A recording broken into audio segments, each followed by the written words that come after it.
রামিসা হত্যার বিচারের জন্য মাঠে নামতে হলে রাজি আছেন তো আপনারা ইনশাআল্লাহ? রামিসার মতো মেয়ে আমাদের ঘরে আছে, জোরে বলেন ঠিক কিনা বলেন। আমাদের ঘরেও মেয়ে আছে। তার মানে তোমরা বিচার যখন কার্যকর করতেছ না, এর দ্বারাই প্রমাণিত হয় যারা কোরআনের আইন চায় না, ধর্ষণের বিচার চায় না, এরা হলো ধর্ষণের এজেন্ট। এরা চায় এই দেশে ধর্ষণ প্রতিষ্ঠিত হোক। সম্মানিত ভাইরা, আপনারা রাগ করছেন নাকি? আপনি কি ঘুমাচ্ছেন, শান্তিতে ইবাদত করতেছেন, আপনার কোনো লাভ নাই। আপনি রামিসার কাছে দায়বদ্ধ, আপনি আসিয়ার কাছে দায়বদ্ধ। আসিয়া আমার মেয়ে, আপনার মেয়ে। রামিসা আমার মেয়ে, আপনার মেয়ে। চট্টগ্রামে যে মেয়েটি ধর্ষণ, ওটা আমার মেয়ে, আপনার মেয়ে। জোরে বলেন ঠিক কিনা? শিশুকে ধর্ষণ করা হলে তাকে প্রকাশ্য হত্যা করতে হবে। কি করতে হবে বলেন? প্রকাশ্য হত্যা করতে হবে। মাঠে ময়দানে, অনলাইন নিয়ে, মিডিয়া নিয়ে। এরকম ভাবে একটা ঘটনা করলে সারা দেশ যেমন ভাইরাল হয়ে যায়, আমি বলি একটা ধর্ষণকারীর বিচার যদি এই মিডিয়া ম্যান নিয়ে যদি প্রকাশ্য দিবালয়ে করা হয় বাংলাদেশে, 24 ঘন্টার ভিতরে ধর্ষণ বন্ধ হয়ে যাবে। আমরা এর সুষ্ঠু বিচার চাই, জোরে বলেন ঠিক কিনা? এবং ওই এলাকার মানুষ যে বলেছে 48 ঘন্টার মধ্যে বিচার কার্যকর করতে হবে, আমরাও বলতেছি 48 ঘন্টার ভিতরে এই বিচার কার্যকর করতে হবে। আমাদেরও দাবি। অধিকাংশ ফিকাহবিদ বলছে কোন শিশুকে ধর্ষণ করা হলে তাকে প্রকাশ্য হত্যা করতে হবে। কি করতে হবে বলেন? প্রকাশ্য হত্যা করতে হবে। মাঠে ময়দানে, অনলাইন নিয়ে, মিডিয়া নিয়ে। এরকম ভাবে একটা ঘটনা করলে সারা দেশ যেমন ভাইরাল হয়ে যায়, আমি বলি একটা ধর্ষণকারীর বিচার যদি এই মিডিয়া ম্যান নিয়ে যদি প্রকাশ্য দিবালয়ে করা হয় বাংলাদেশে, 24 ঘন্টার ভিতরে ধর্ষণ বন্ধ হয়ে যাবে। তার মানে তোমরা বিচার যখন কার্যকর করতেছ না, এর দ্বারাই প্রমাণিত হয় যারা কোরআনের আইন চায় না, ধর্ষণের বিচার চায় না, এরা হলো ধর্ষণের এজেন্ট। এরা চায় এই দেশে ধর্ষণ প্রতিষ্ঠিত হোক। সম্মানিত ভাইরা, আপনারা রাগ করছেন নাকি? আপনি কি ঘুমাচ্ছেন, শান্তিতে ইবাদত করতেছেন, আপনার কোনো লাভ নাই। আপনি রামিসার কাছে দায়বদ্ধ, আপনি আসিয়ার কাছে দায়বদ্ধ। আসিয়া আমার মেয়ে, আপনার মেয়ে। রামিসা আমার মেয়ে, আপনার মেয়ে। চট্টগ্রামে যে মেয়েটি ধর্ষণ, ওটা আমার মেয়ে, আপনার মেয়ে। জোরে বলেন ঠিক কিনা? কালকে রামিসা ধর্ষণ হচ্ছে, কালকে আপনার মেয়েটা ধর্ষণ হবে না। আপনি কি চিন্তা করেছেন? এই জন্য এই হত্যার বিচারের জন্য মাঠে ময়দানে নামতে হলে আমরা নামবো ইনশাআল্লাহ। আজকে কয়েকদিন ফেসবুকের ভিতরে যে রামিসার ঘটনা দেখতেছি, আপনারা অনেকে হয়তো দেখেছেন। আহারে, এই ঘটনাটা যখন চোখের সামনে আসতেছে, এরকম শরীরের লোম গড়া যেন খাড়া হয়ে যাচ্ছে। আহারে, মানুষ এত নিচে নামতে পারে? একটা 7 বছরের মেয়েকে ধর্ষণ করার পর এইভাবে হত্যা করতে পারে? নাউজুবিল্লাহ। কি দেখেন না আপনারা? দেখেন না? কি দেখেছেন কিনা বলেন? কিন্তু দুঃখ লাগে এখনো পর্যন্ত ধর্ষণের বিচার কি হয় নাই। কথা বলেন ঠিক কিনা? সব থেকে বেশি কষ্ট লাগতেছে ওই জায়গায় যখন আল্লাহর বিরুদ্ধে কথা বলে, যেখানে অপরাধী নিজে স্বীকার করতেছে আমি ধর্ষণ করেছি। ওই জায়গায় একজন বলতেছে যে ডিএনএ পরীক্ষা লাগবে, এর থেকে লজ্জার আর কিছু হতে পারে না। জোরে বলেন ঠিক কিনা বলে? এটা বড় লজ্জার, ধিক্কার জানাই। বলে ডিএনএ পরীক্ষা লাগবে, যেখানে ধর্ষণ নিজে স্বীকার করতেছে। এর থেকে পাগলামি আর কিছু হতে পারে না। জোরে বলেন ঠিক কিনা? তবে এই ধর্ষণ বন্ধ হবে সেই দিন, যেই দিন কোরআনের আইন পার্লামেন্টে জারি হবে। জোরে বলেন ঠিক কিনা বলেন? একমাত্র কোরআনের আইন ছাড়া এই ধর্ষণ বন্ধ করা যাবে না। আমাদের দেশের বিচার তো কি বলবো, আসিয়া হত্যা হলো, আসিয়াকে ধর্ষণ করলো, কয়েকদিন মোবাইলে ভাইরাল, কয়েকদিন পরে সব শেষ। ঠিক কিনা বলেন? কোনো বিচার নাই। আবার আরেকটি ঘটনা যখন সামনে পড়ে, আরেকটি ঘটনা যখনই সামনে আসে, ওইটা চাপা পড়ে যায়। কথা বলেন ঠিক কিনা বলেন? একদিন যেতে না যেতেই চট্টগ্রামে আবার 4 বছরের শিশু ধর্ষণ। 4 বছরের শিশু ধর্ষণ। আর তুমি বলতেছো এটা কোরআনের আইনের কথা বললে এটা বলে মধ্যযুগীয় আইন। নাউজুবিল্লাহ। কোরআনের আইনের কথা বললে কেউ যদি বলে কোরআনের আইন মধ্য মধ্যযুগীয় আইন ওর ঈমানের লেশ মাত্রও নাই। জোরে বলেন ঠিক কিনা বলেন। কারণ আল্লাহর সাথে যুদ্ধ ঘোষণা করেছে। কোরআনের আইন কোনোদিন মধ্যযুগীয় হতে পারে না। এই ধর্ষণ সম্পর্কে আপনি কোরআনের কাছে প্রশ্ন করলে কোরআন বলবে ধর্ষণ আর জেনা ব্যভিচার অনেক পার্থক্য। জেনা ব্যভিচারের শাস্তি হলো কোন যুবক যদি অবিবাহিত অবস্থায় জেনা লিপ্ত হয়, কোরআনের আইন হলো তার শরীরে 100 বেতের আঘাত মারবে। কত বেতের আঘাত? এটাকে আমার কথা না, আল্লাহর কথা। আল্লাহ পাক সূরাতুল নূরের ভিতরেই কথা বলেছে, এটা আল্লাহর কথা। আর কোন মানুষ যদি বিবাহিত হয় তাহলে কোরআনের আইন হলো প্রকাশ্য দিবালোকে কোন এক ময়দানের ভিতরে ওকে মাজা পর্যন্ত গেড়ে দিয়ে ও যতক্ষণ না পর্যন্ত মরবে ওকে পাথর দিয়ে মেরে শেষ করে দিতে হবে। জোরে বলে ঠিক কিনা বলেন। এটা কোরআনের আইন। আর কোরআনের আইনের কথা বললে কেউ যদি বলে মধ্যযুগীয় আইন, আর কেউ যদি বলে রাজাকার, ওর ঈমান পরীক্ষা করা দরকার। ওর ঈমানের মধ্যে আবু জাহেলের ঈমান আছে। জোরে বলে ঠিক কিনা। তুমি মধ্যযুগীয় কথা বলো। ইয়াদিনা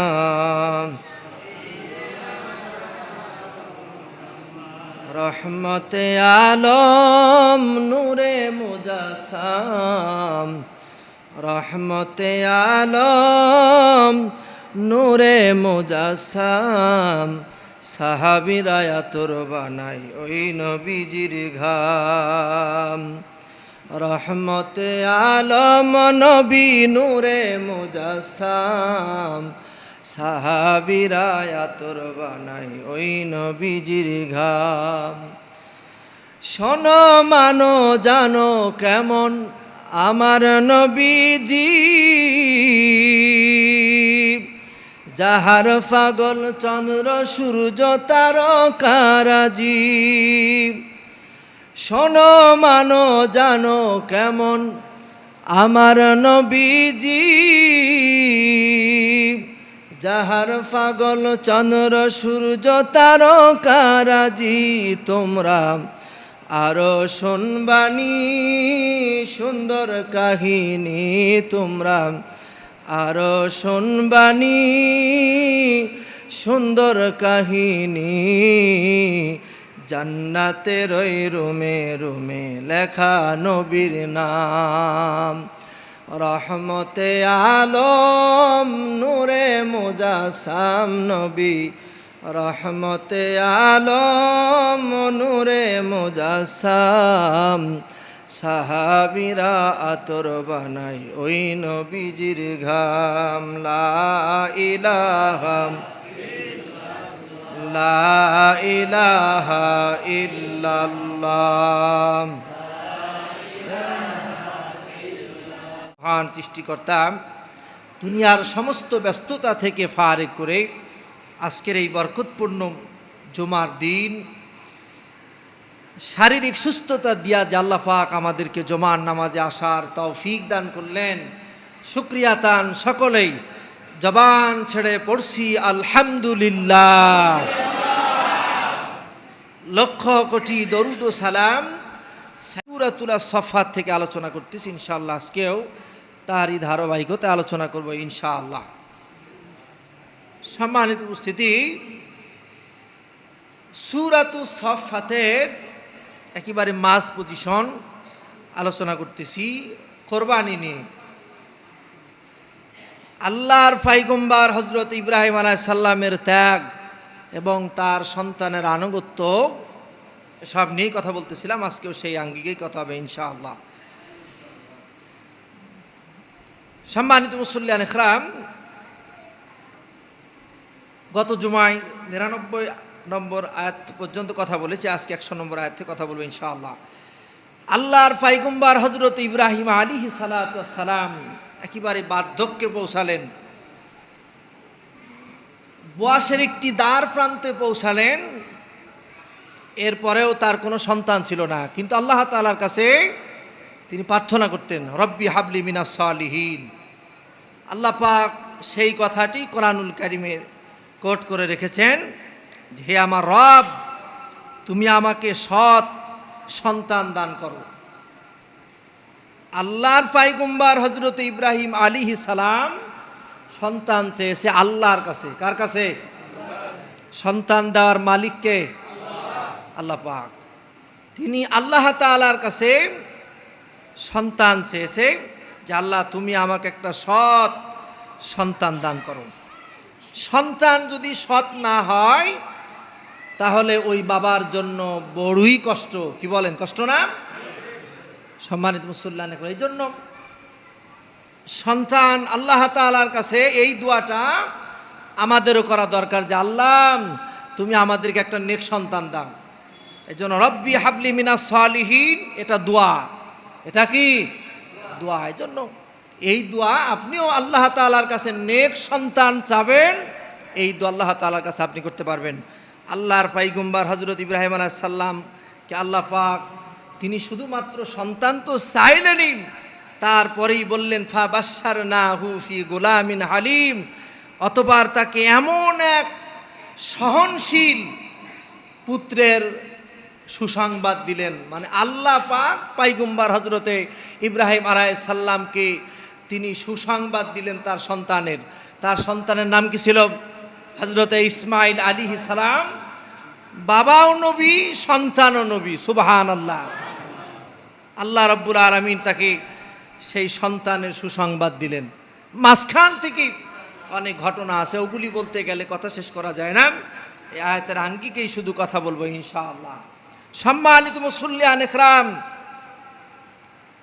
আল্লাহ রাব্বুল আলামিন পয়গম্বর হযরত ইব্রাহিম আলাইহিস সালামকে একেবারেই বয়সের শেষ প্রান্তে যে সন্তানটি দিলেন, আবার আল্লাহ তাআলা এই জায়গায় পয়গম্বর হযরত ইব্রাহিম আলাইহিস সালামকে কঠিন একটি পরীক্ষা নিয়েছেন, যেই পরীক্ষাটা ছিল তার সন্তানকে কুরবানি করা। এটা কঠিন পরীক্ষা।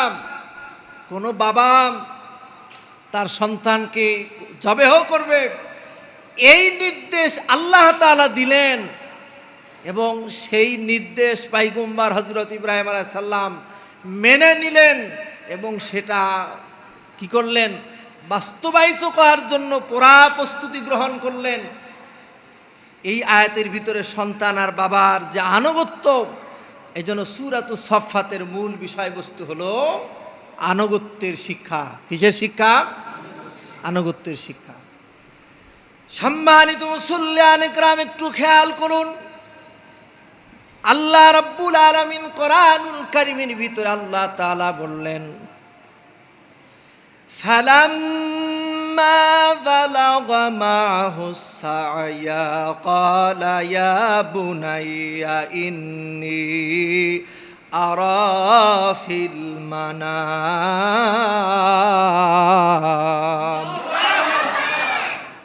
আল্লাহ রাব্বুল আলামিন বললেন যখন সন্তান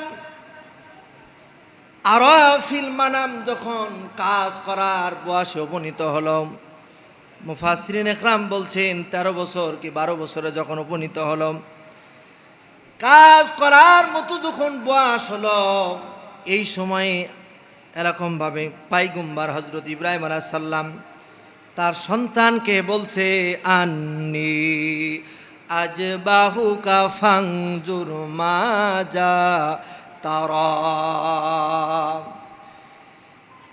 আল্লাহর পয়গম্বর হযরত ইব্রাহিম আলাইহিস সালাম বললেন, আমার সন্তান, আমি স্বপ্নে দেখতেছি তোমাকে জবেহ করতেছি। কিসে দেখছে? স্বপ্ন। নবীদের স্বপ্ন হলো ওহী, নবীদের স্বপ্ন হলো ওহী।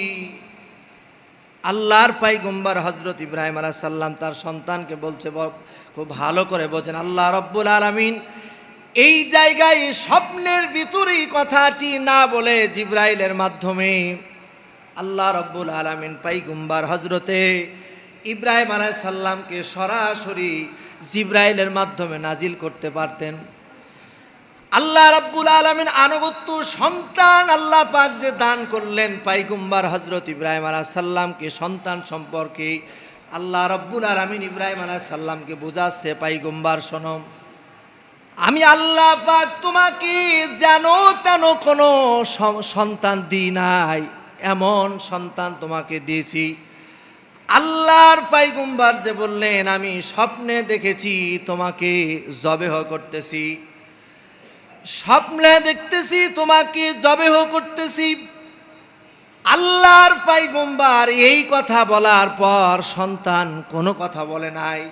সন্তান তো এই কথাও বলতে পারত যে স্বপ্ন তো মানুষ অনেক কিছুই দেখে, এটা বাস্তবে করার দরকার নাই।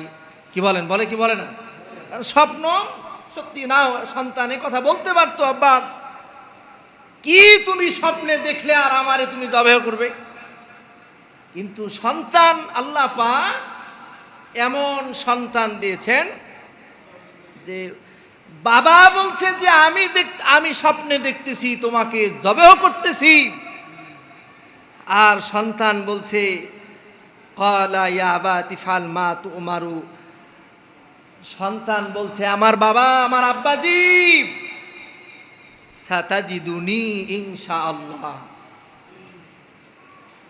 আল্লাহর পয়গম্বর হযরত ইব্রাহিম আলাইহিস সালামের সন্তান ইসমাঈল বলতেছে আব্বা জান, আপনি যেটা স্বপ্নে দেখেছেন আপনি অবশ্যই আমাকে ধৈর্যশীলদের ভিতরে পাবেন। তিনি বলছেন আপনার যেই অভিমত, আপনার যেই চিন্তা, আপনি সেটা বাস্তবায়ন করার জন্য প্রস্তুত হয়ে যান, অবশ্যই আমাকে ধৈর্যশীলদের ভিতরে পাবেন। মিনাস সাবিরিন, এই মিনাস সাবিরিন শব্দটি তাফসীর করতে যে আল্লামা সানাউল্লাহ বানী রহমতুল্লাহ আলাইহি বলছেন, এই জায়গায় মিনাস সাবারা সাবিরিন শব্দটা না দিয়ে আল্লাহ পাক একটু পরিবর্তন করতে পারতেন, অথবা আল্লাহর পয়গম্বর হযরত ইসমাঈল আলাইহিস সালাম যে বললেন, তার সন্তান ইসমাঈল আলাইহিস সালাম যে বললেন ইনশাআল্লাহ, আল্লাহ পাক এই শব্দটা বাদ দিতেও পারতেন, কিন্তু না, আল্লাহর পয়গম্বর হযরত ইব্রাহিম আলাইহিস সালামের সন্তান এই ইনশাআল্লাহ বলার দরুন বাবাকে বোঝালেন, বাবা আল্লাহ তাআলা যদি চায় তুমি অবশ্যই আমাকে ধৈর্যশীলদের ভিতরে পেয়ে যাবা। সুবহানাল্লাহ বলেন। কারণ সবকিছু তো আল্লাহ তাআলার উপরেই নির্ভর করে। কি বলেন, ঠিক কি না? আল্লাহ না চাইলে হবে না। আমি মাঝে মধ্যে একটি কথা বলি যে আমি অনেক খেয়াল করে দেখেছি, আমার কানে এসে বলে হুজুর আমি এই দিব সেই দেব, আল্লাহ কিন্তু সবার সব কিছু কবুল করে না। কি বলেন, ঠিক কিনা বলেন?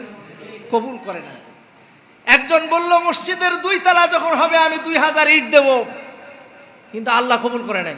এটা আল্লাহ পাকের কবুল করে। এরকম আল্লাহ তাআলা সব কিছু কবুল করে না। মসজিদ হয়ে গেল, মসজিদের গাঁথনি হলো, ছাদ হলো, টাইলস হলো, সামনে অজুখানা হলো, মাঠ হলো, ইট একটা ইট তার দ্বারাই মসজিদে আসলো না, এটা কি আল্লাহ কবুল করে না? কি বলে, ঠিক কিনা বলেন? আল্লাহ তাআলা সব কিছু, এই জন্য বলছে ইনশাআল্লাহ, অবশ্যই আল্লাহ তাআলা যদি চায় তাহলে আমাকে আপনি ধৈর্যশীলদের ভিতরে পাবেন। সুবহানাল্লাহ। সম্মানিত মুসল্লিয়ান ইকরাম, এখানে 2টা শিক্ষা। এক হলো আনুগত্য, সন্তানের আনুগত্য। সন্তান কোনো বাবার সাথে কোনো তর্কে, কোনো প্রশ্নে লিপ্ত হয় নাই। এই জায়গায় সারা পৃথিবীর সন্তানদেরকে আল্লাহ পাক শুধুমাত্র এটা কুরবানির আয়াত তা নয়, সারা পৃথিবীর সন্তানদেরকে এটাই শিক্ষা দিতেছে যে তোমরাও তোমার বাবার সাথে এই রকম আনুগত্যের পরিচয় দেবে। কিন্তু আজকে আমার আপনার সন্তান বাবার কথা শোনে না। একটু বেশি বোঝা হলে, একটু বেশি বোঝা যখন শিখে যায়, সন্তানের আচরণের দ্বারা বোঝা যায় যেন বাবাই কিছু বোঝে না, ও সব কিছু বোঝে। কথা বলে, ঠিক কিনা বলেন? এমন সন্তান আছে না? তাই মনে করে। কিন্তু এখানে কঠিন এক আনুগত্য। সম্মানিত মুসল্লিয়ান ইকরাম, যুবক ভাইরা, এই জন্য বাবার প্রতি সন্তানের এরকমভাবে আনুগত্যের মহা শিক্ষা এই জায়গায়। শুধুমাত্র কোরবানির দিনে কোরবানি জবে করার মাধ্যমেই আল্লাহর সন্তুষ্টি নয়, এখান থেকে আমাকে আপনাকে শিক্ষা নিতে হবে। আল্লাহর পয়গম্বর হযরত ইব্রাহিম আলাইহিস সালাতু ওয়াস সালাম এই সন্তানকে যখন কুরবানি করার প্রস্তুতি নিয়েছেন, কোনো প্রশ্ন করে নাই। তাফসীরের ভিতরের ঘটনা এসেছে, আল্লাহর পয়গম্বর হযরত ইব্রাহিম আলাইহিস সালাম যখন কুরবানি করবে, সন্তানকে নিয়ে যাওয়ার জন্য, সন্তানকে যখন নিয়ে যাওয়ার জন্য প্রস্তুত করলেন, সন্তানের যেই কথা, এই কথাগুলি প্রত্যেক কুরবানি আসলেই আপনাদেরকে আমি বলি, সন্তান বাবার কাছে বলছে, বাবা শোনো, তুমি আমাকে জবেহ করবে, আমার শরীরের ভিতরে জবের স্থানে নিয়ে যাওয়ার পরেই কথাটা বলছেন, বাবা শোনো, আমার শরীরের ভিতরে তুমি যেই জামা কাপড় দেখতেছো এটা আমার মায়ের দেওয়া। সুবহানাল্লাহ বলেন। পোশাকটা আমার মা দিয়েছে, বাবা তুমি আমাকে এমন ভাবে জবেহ করবে যেন আমার এই শরীরে যেই জামাটা আছে এই জামার মধ্যে যেন কোনো রক্ত না লাগে। এই জামাটা তুমি মায়ের কাছে যে ফিরায় দিবে, আমার মা এই জামাটা তুমি মায়ের কাছে যে ফিরায় দিবে, বলে এই যে ওসিয়ত, এমন কথা বলছে, খুব ভালোভাবে চিন্তা করেন। সন্তান বলে, আব্বা জান, এই জন্য আপনি যখন জবেহ করবেন, এই জবেহ করার সময় আমার হাত পাগুলি বেঁধে নেবেন। তাফসীরের ভিতরে আসতেছে এই দৃশ্যগুলি আল্লাহর ফেরেশতা শুনতেছেন, আল্লাহর ফেরেশতা এই দৃশ্যগুলি দেখতেছে। হারি সন্তানের হাত বাঁধা হলো, পা বাঁধা হলো, এই দৃশ্য আল্লাহর ফেরেশতারা দেখতেছে। পয়গম্বর হযরত ইব্রাহিম আলাইহিস সালাম তার সন্তানের হাত পা বাঁধে। এই হাত পা বাঁধার সময় সন্তান বলছে, আব্বা জান, আমার আরেকটি ওসিয়ত হলো, তুমি যখন আমাকে জবেহ করবা আমাকে উপুর করে নিবা, আমাকে সোজা করে নিয়ে তুমি জবেহ করবে না, বলে আমাকে উপর করে তুমি নিবা, উপর করে এই জন্য নিবা, তুমি যখন আমাকে জবেহ করবা, জবেহ করার সময় তোমার ওই চেহারাটা যদি আমার এই চেহারার মধ্যে পড়ে যায়, তোমার বড় মায়া হবে আর মহাব্বত তৈরি হবে, ভালোবাসা তৈরি হয়ে যাবে। এই মায়ার মহাব্বতির কারণে এমন হতে পারে তুমি আমাকে কুরবানি থেকে দূরে থাকতে পারো, আল্লাহর অর্ডার পালন করা থেকে শয়তান তোমাকে অসসা দিতে পারে। এই জন্য তুমি জবেহ করার সময় এরকম পুড় করে নিবা। আল্লাহর ফেরেশতারা দেখতেছেন, তাফসীরের ভিতরে আসতেছে আল্লাহর ফেরেশতা জিবরাইল আমিন তিনিও এই দৃশ্যটা দেখতেছে, বলি সুবহানাল্লাহ। তাফসীরের ভিতরে আসতেছি হাত পা বাঁধার পর যখন উপুড় করে নিয়া, যখন পয়গম্বর হযরত ইব্রাহিম আলাইহিস সালাম তার কলিজার টুকরা সন্তান এরকমভাবে ইসমাইল আলাইহিস সালামের গলার মধ্যে যখন ছুরি চালাবে, আল্লাহর ফেরেশতা জিবরাইল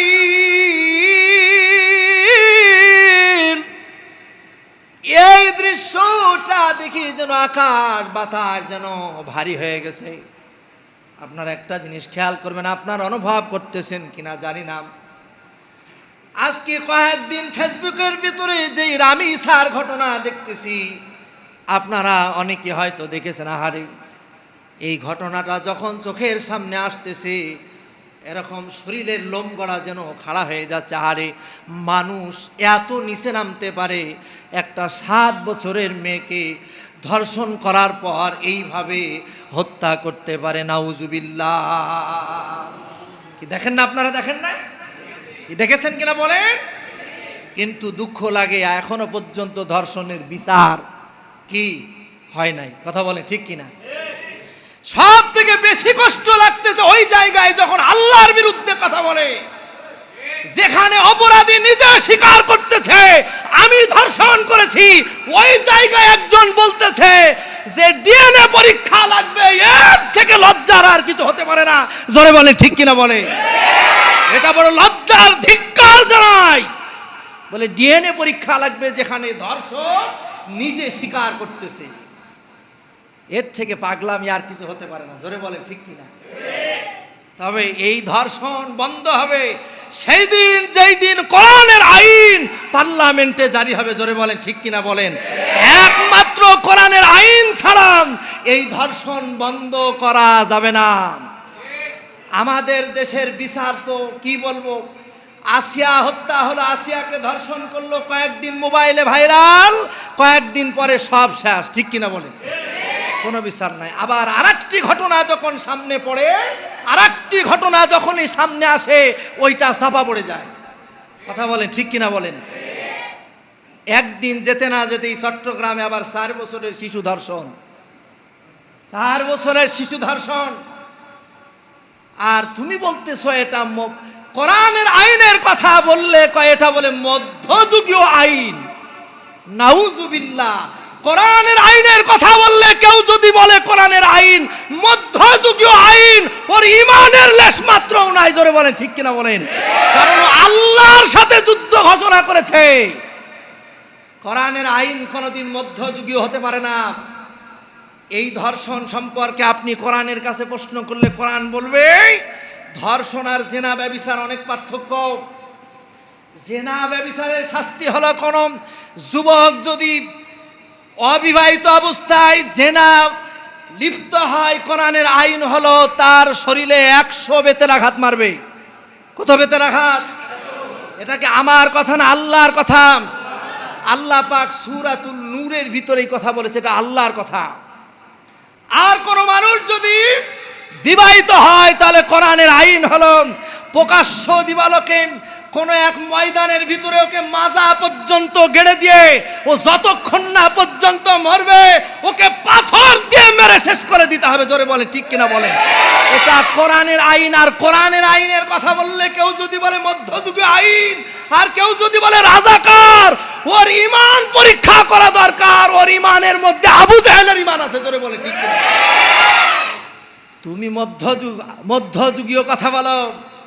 শোনো, এই যে মিডিয়ার ভিতরে এই কথাগুলি যাচ্ছে, আমার বাবার বিরুদ্ধে কথা বললে আমরা মেনে নেব, আমার মায়ের বিরুদ্ধে কথা বললে হয়তো মেনে নেব, কিন্তু আমার রাসূল আমার আল্লাহর বিরুদ্ধে কথা বললে ওলামায়ে কেরাম অন্তত ওকে মানবে না। জোরে বলে ঠিক কিনা বলেন? আর যেটা এটা সাপোর্ট করবে ও বেঈমান, ও ঈমানদার হতে পারে না। সম্মানিত ভাইরা, এই জন্য রামিসা হত্যার বিচারের জন্য মাঠে নামতে হলে রাজি আছেন তো আপনারা ইনশাআল্লাহ? রামিসার মতো মেয়ে আমাদের ঘরেও আছে। জোরে বলেন ঠিক কিনা বলেন? আমাদের ঘরেও মেয়ে আছে। এই জন্য আজকে আমি এই বিষয়টা নিয়ে একটু ঘাটাঘাটি করলাম। অধিকাংশ ফিকাহবিদ বলছে কোনো শিশুকে ধর্ষণ করা হলে তাকে প্রকাশ্য হত্যা করতে হবে। কি করতে হবে বলেন? প্রকাশ্য হত্যা করতে হবে। মাঠে ময়দানে, অনলাইন নিয়ে, মিডিয়া নিয়ে এরকম ভাবে একটা ঘটনা করলে সারা দেশ যেমন ভাইরাল হয়ে যায়। আমি বলি একটা ধর্ষণকারীর বিচার যদি এই মিডিয়া ম্যান নিয়ে যদি প্রকাশ্য দিবালয়ে করা হয় বাংলাদেশে 24 ঘন্টার ভিতরে ধর্ষণ বন্ধ হয়ে যাবে। তার মানে তোমরা বিচার যখন কার্যকর করতেছো না, এর দ্বারাই প্রমাণিত হয় যারা কোরআনের আইন চায় না, ধর্ষণের বিচার চায় না, এরা হলো ধর্ষণের এজেন্ট। এরা চায় এই দেশে ধর্ষণ প্রতিষ্ঠিত হোক। সম্মানিত ভাইরা, আপনারা রাগ করতেছেন নাকি? আপনি কি ঘুমাচ্ছেন, শান্তিতে ইবাদত করতেছেন, আপনার কোনো লাভ নাই। আপনি রামিসার কাছে দায়বদ্ধ, আপনি আসিয়ার কাছে দায়বদ্ধ। আসিয়া আমার মেয়ে, আপনার মেয়ে। রামিসা আমার মেয়ে, আপনার মেয়ে। চট্টগ্রামে যে মেয়েটি ধর্ষণ, ওটা আমার মেয়ে, আপনার মেয়ে। জোরে বলেন ঠিক কিনা? কালকে রামিসা ধর্ষণ হচ্ছে, কালকে আপনার মেয়েটা ধর্ষণ হবে না। আপনি কি চিন্তা করেছেন? এই জন্য এই হত্যার বিচারের জন্য মাঠে ময়দানে নামতে হলে আমরা নামবো ইনশাআল্লাহ। সম্মানিত ভাইয়েরা আমার, জনগণ আস্তে আস্তে বুঝতেছে। সম্মানিত ভাইয়েরা, এই জন্য আপনারা এই কথাগুলি মসজিদের মেম্বারে দাঁড়িয়ে বলা অতি প্রয়োজন। সম্মানিত ভাইয়েরা, আজকে একের পর এক ধর্ষণ, একের পর এক চুরি ডাকাতি, একের পর এক সব থেকে বেশি ঘটতেছে এখন ধর্ষণ।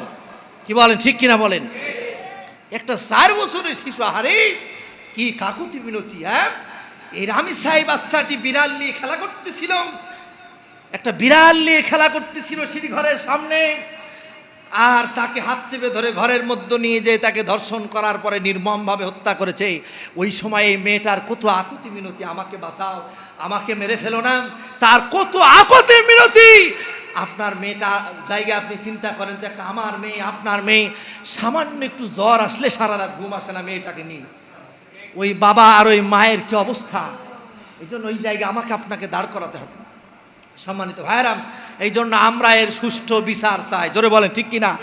এবং ওই এলাকার মানুষ যে বলেছে 48 ঘন্টার মধ্যে বিচার কার্যকর করতে হবে, আমরাও বলতেছি 48 ঘন্টার ভিতরে এই বিচার কার্যকর করতে হবে, এটা আমাদেরও দাবি।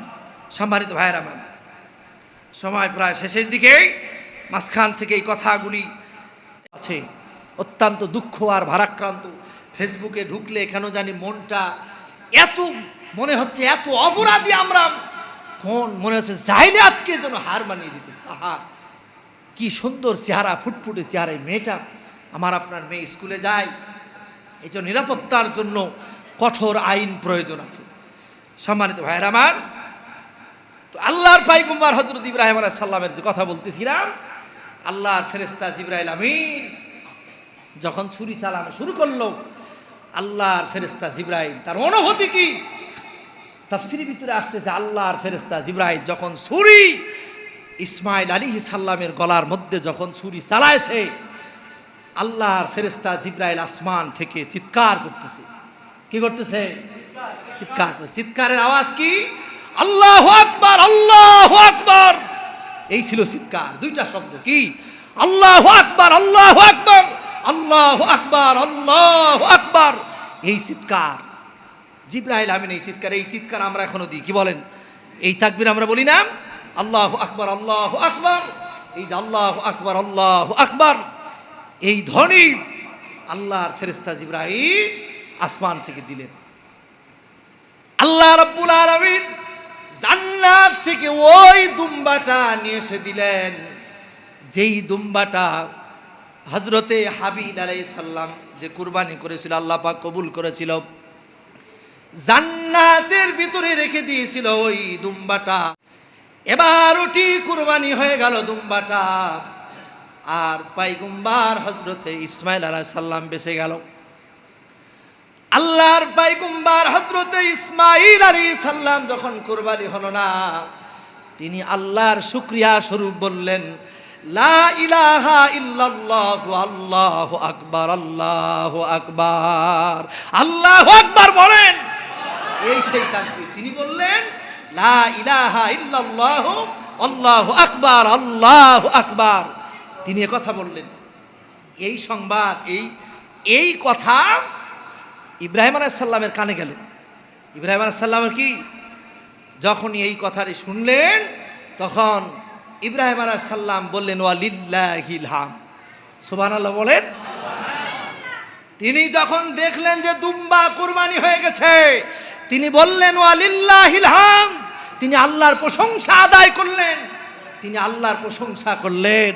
যেই তাকবীর আমরা বলি, এটা 3 সেক্টর থেকে এই তাকবীরটা এসেছে। এক হচ্ছে আল্লাহর ফেরেশতা জিবরাইল, 2 নম্বর হযরত ইসমাইল আলাইহিস সালাম, 3 নম্বর অংশ হলো আল্লাহর পয়গম্বর হযরত ইব্রাহিম আলাইহিস সালাম। এই তাকবীর কত জমায় বলেছি, এই কয়দিনে বেশি বেশি তাকবীর বলবেন। কি বলবেন? আল্লাহু আকবার, আল্লাহু আকবার, লা ইলাহা ইল্লাল্লাহু, আল্লাহু আকবার, আল্লাহু আকবার, লিল্লাহিল হাম। এই তাকবীর বলবেন। আল্লাহ পাক, সময় যেহেতু শেষ হয়ে গেছে, এই কোরবানি থেকে আমাদেরকে, এই আয়াত থেকে আল্লাহ পাক যেন আমাদেরকে শিক্ষা নেওয়ার তৌফিক দান করেন, বলেন আমিন। কোরবানির মাসালা, কোরবানি কতটুকু সম্পদ থাকলে, কি থাকলে কোরবানি দিতে হবে কি হবে না, আপনারা জানেন। আমি কয়েকবার বলেছি, এই জন্য আপনারা ভান ধরে থাকবেন না। আপনি যত বড় চালাক, আল্লাহ তাআলা তার থেকে বেশি চালাক। কথা বলে ঠিক কিনা? আপনি নিজেকে যদি, আমি গতদিনও বলেছি, নিজেকে যদি গরিব সেজে যান, আল্লাহ বলবে তোর বড় লোক হতে যদি পছন্দ হয় না, আল্লাহ আপনারে গরিব বানাই দিবে। আপনি সারা জীবন মানুষের গরিবই থাকবেন, মানুষ কুরবানি করবে আর আপনি চেয়ে চেয়ে তাকায় খালি দেখবেন। এই জন্য আসুন, কুরবানি যাদের উপর ওয়াজিব হচ্ছে, আমরা কুরবানি করি। সম্মানিত ভাই, আল্লাহ পাক যেন কবুল করেন, বলেন আমিন। আজকের এই জুমা থেকে রামিসার আব্বা মায়ের জন্য দোয়া, আল্লাহ পাক যেন তাকে সবর করার মতো শক্তি, আল্লাহ পাক যেন সবরে জামিল করার তৌফিক দেন, বলেন আমিন। যুবক ভাইরা যারা মোবাইল ব্যবহার করেন, আপনারা সকলেই অনলাইনে আপনারা প্রতিবাদ জানাবেন। অনলাইনে আপনারা বিচার চাবেন, রামিসার বিচার একটি করে পোস্ট করবেন। রামিসার কাছে আমরা দায়বদ্ধ। আমি মনে করি সে আমাদেরই সন্তান, এজন্য সব জায়গায় ঝড় তুলুন, এই ধর্ষণের বিচার হতেই হবে, এটা আমাদের চাওয়া থাকবে। কি বলেন, ঠিক কিনা বলেন? আল্লাহ পাক আমাদের এই ছোট্ট ভূখণ্ডী বাংলাদেশ, আল্লাহ পাক এই বাংলাদেশকে হেফাজত করুন, বলেন আমিন।